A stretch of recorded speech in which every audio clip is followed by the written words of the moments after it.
Manifestacija učenika 6B i 6A razreda. Grigor Vitez, Prepelica. Kostigo se, votko se, mladu travu za otavu. Sa otkosa blista rosa, a iz trave poput hica, prdnu ptica Prepelica. Preplašena leti hita, u jezero zrela žita. Tamo pučnu pučku ručnu, da mi mogo biti vruć, pučku ruč, žito ko u mir buć. Uste žita skrita sita, jela ptica Prepelica, dan je vruć, pučku ruč. Drago nam je što ste se odazvali i došli na ovu izložbu. Evo kako smo zadnji put na našoj prošloj izložbi obećali, vidimo se da naših ponovnih akcija opet smo aktivni. Ovog puta želimo zaštititi ptice, općenito životinje. Svi dobro znate što se dogodilo bjeloglavim supovima na našem otoku. Kad se incident dogodio, sazvali smo konferenciju za tisak, te doprijeli i do televizije. Sada želimo pokazati uz pomoć naše učiteljice i mentorice Jasne Vidas-Vidović i učitelja Žarka Vidasa da nismo svi takvi i da se sramimo od toga što se dogodilo. Naši su učitelji organizirali izgradnju kućica i hranilica za ptičice na našem otoku Rabu, vođeni učeničkim idejama da bismo se svako jutro budili uz predvan pjev ptica. Kao što vidite, puno se učenika odazvalo i napravilo mnogo kućica za ptičice, čak 105.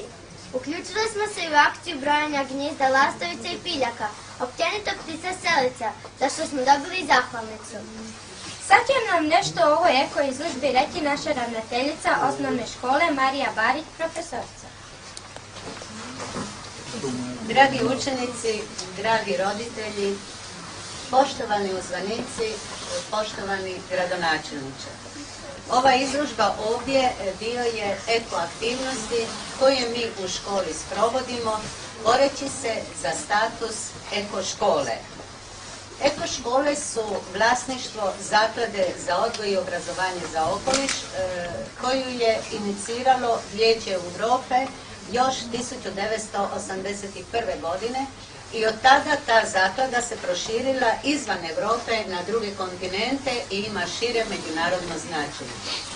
U Republici Hrvatskoj predstavnik u toj zakladi je Pokret prijatelja prirode Lijepa naša i on je zadužen za vođenje i koordiniranje ovakvih aktivnosti.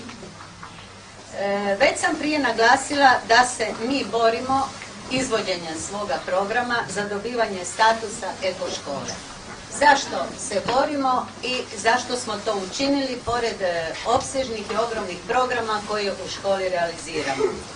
Upravo zbog toga da učinimo osjetljivim učenike, njihove roditelje i sve nas koji radimo na odgoju i obrazovanju i ostalo građanstvo za probleme okoliša.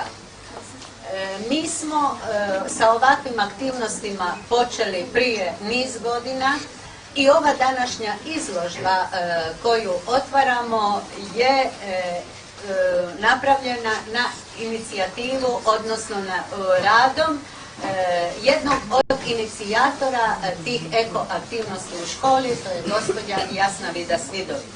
Isto tako u ovu akciju uključilo se mnogo učitelja razredne nastave koji su skupa sa svojim učenicima do sada imali niz vrlo korisnih odgojnih aktivnosti.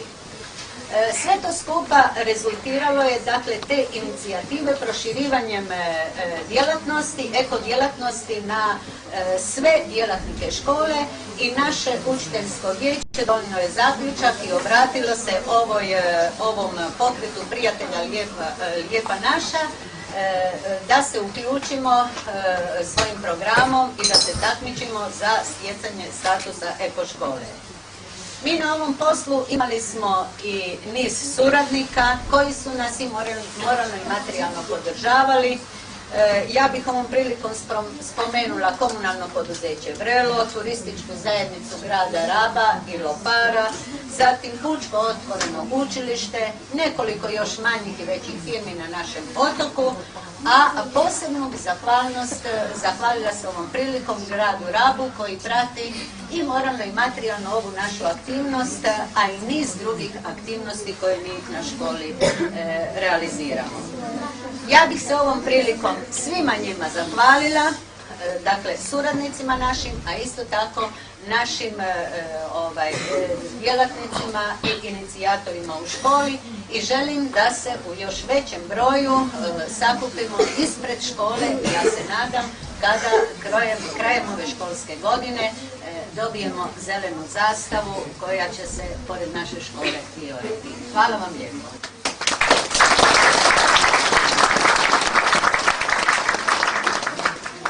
Hvala na lijepim riječima naše ravnateljice. Pozivamo našu mentoricu i učiteljicu Jasnu Vidas Vidović koja će nam sve pobliže objasniti. Hvala lijepo. Nećemo pobliže jer vidjeli ste već što je ovdje izloženo. Mogu samo zahvaliti dragim učenicima 7A, 7B, 6A, 6B i polovici 6C razreda koji se uključio zajedno sa svojim roditeljima u gradnju kućica. Velika hvala roditeljima koji su sigurno 80% svoje energije i motivacije djecom trošili gradeći kućice. Neki manje oduševljeni, neki više.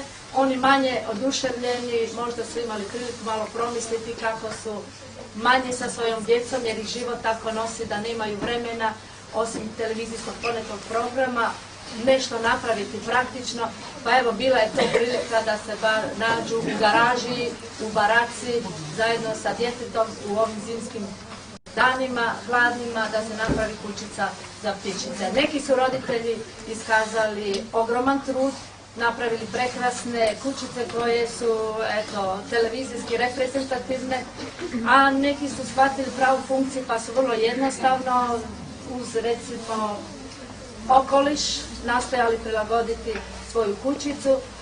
Neki su shvatili da ne treba biti prevelika kućica, dovoljno je da se na malom prostoru nađe dovoljno hrane, a drugi su mislili ako dođu i velike ptice, pa su napravili velike kuće, pa dao Bog i bijelu glavicu, neka se lijepo nađe u toj velikoj kućici.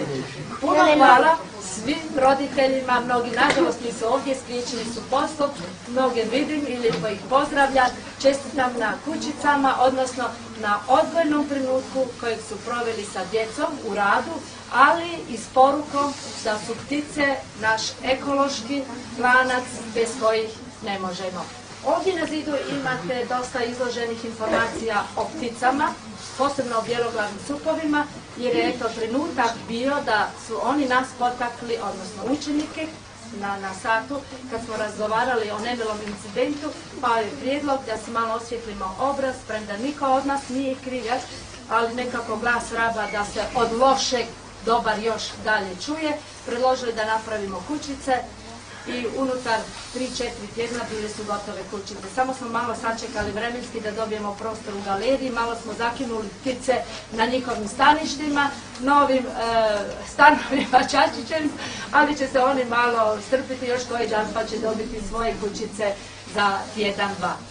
Mi smo pripremili i razglednice, evo jednu držim, da bi se na satu hrvatskog u nastavi poslovnog pisma, odnosno dopisivanja, poslala razglednica daleko u svijet. Pa ako ide i unutar naših granica, mi ćemo biti sretni, a ako ide i dalje na neki od kontinenata, bit ćemo još sretniji jer ćete pronijeti lijepo ime vašeg grada i prekrasnu sliku vaših kućica. Za sada mi smo stavili 5 kuna, premda ona mnogo jeftinija ovdje u galeriji, 2 kune ćemo mi u školi učenicima, ali posjetitelje molimo da se uključe u kupnju razglednica, pisanje, kako bismo sa tim novcima malo pripomogli i ovoj financijskoj situaciji.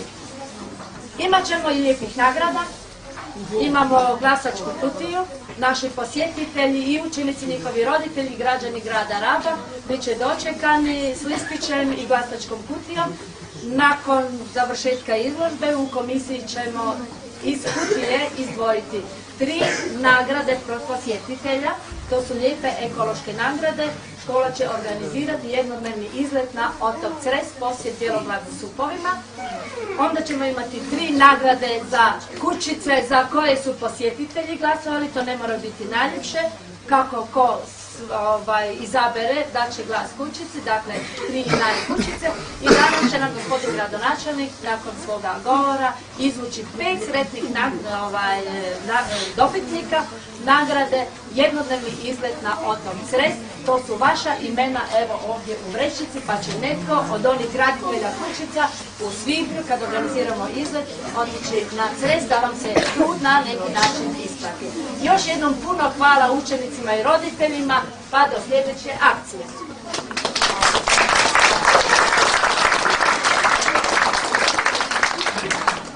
Molimo gospodina gradonačelnika Zdenka Antešića da svečano otvori ovu izložbu. Hvala lijepa. Eto, draga djeco, dragi roditelji, nastavnici, ravnateljice i posjetitelji, ovo je jedna stvarno poseban užitak je vidjeti ovakav trud djece. Drago mi je također da vidim i očeve tu koji su sigurno dali nemjerljiv doprinos da ova izložba bude ovako lijepa, pa i na tome ja isto zahvaljujem. I ono što je gospođa jasno rekla, i zapravo i doprinos ka boljem i više druženju djece i roditelja, što svakako ima nemjerljiv odgojni učinak. Eto,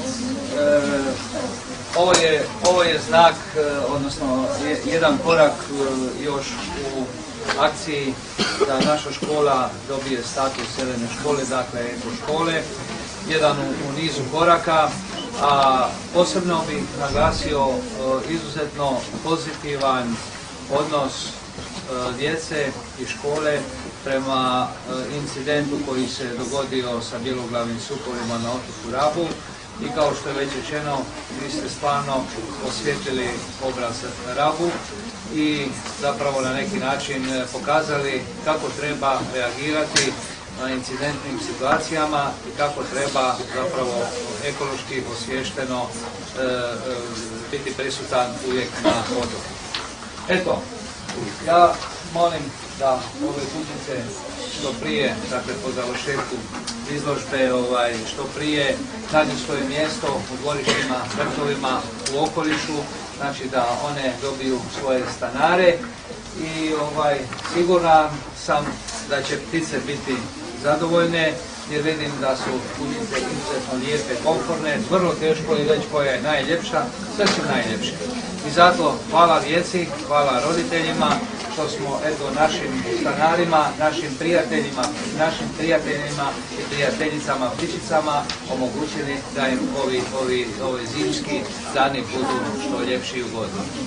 Pa pozivam svih da ovo razgledamo i nakon razgledavanja da protekne period izložbe, da čim prije ovo nađe mjesto tamo gdje spada.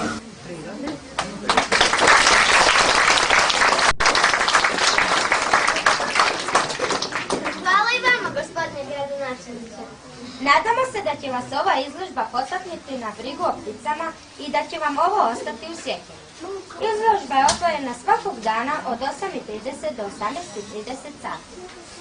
Zahvaljujemo se još jednom što ste se odazvali i došli na ovakvu izložbu, jer upamtite, živimo u suživotu s prirodom.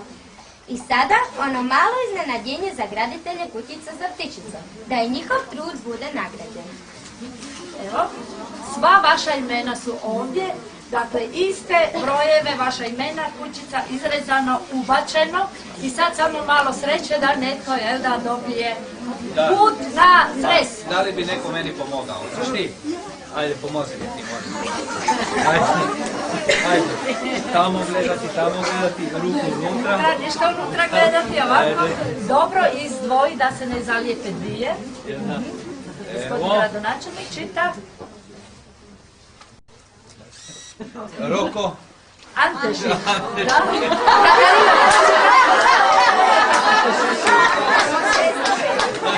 Roko Antešić 6B. Jedna od Roko je bolestan. Evo, Roko Antešić 6B put na Cres, posjet Bjelogradu Sokolima i gospodin Goran Strušiću. To ćemo moći. Ajmo dalje.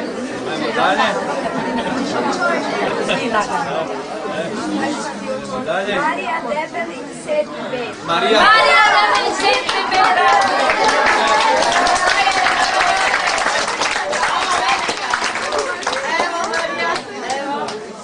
Evo, izvoli. Hvala lijepa,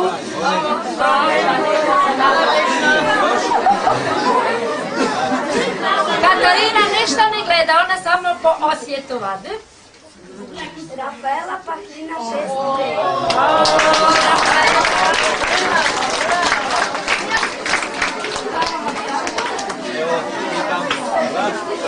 Malo provrstite, evo. Hoćemo sad jednoga dečka uzeti da on malo pomože, a? Može, ajde, ideš ti. Još dvije. Samo gledaj. Ajmo sebe, ako je moguće. Znaš kako svako sebe gura? Da vidimo. Kristina Španjol. 6A, Kristina Španjol. Dinanje Kristi, bravo, Kristina. Putujemo Bjelogradnim Sokolima. Evo, mogu ja u zadnju. Može. Iće vam se čitati. Vreme Da piše. Barčić Nikola 7B. bolestan. Niko reci me Nikoli. Niko, dobili su graditelji izlet u prirodu, ljepki ekološki izlet. U svibnju djeca kad zatopli, svi ćemo se naći u autobusu na putu za neko.